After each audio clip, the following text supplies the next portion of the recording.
তার কোনো অভাব থাকবে না, বলেন ঠিক কিনা? আল্লাহ যার বন্ধু হয়ে যাবে, আল্লাহু আকবার, মাল্লাহুল মাওলা ফালাহুল কুল, মাওলা যার হয়ে যায় সব কিছু তার হয়ে যায়, বলেন ঠিক কিনা? এজন্য আল্লাহর ওলিরা বারবার কাঁদতেন আর বলতেন, আল্লাহ তো মেরা সব মেরা, তো মেরা সব মেরা, আসমান মেরা জমিন মেরা। আল্লাহ তুমি আমার সব, আমার আসমান আমার জমিন আমার, মাওলা তুমি নেই দুজাহানে, কপাল পোড়ার কিছু নেই, বলেন ঠিক কিনা?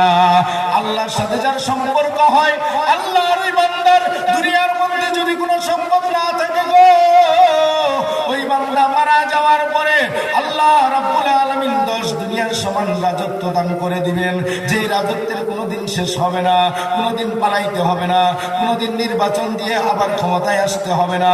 জুড়ে বলেন ঠিক কিনা?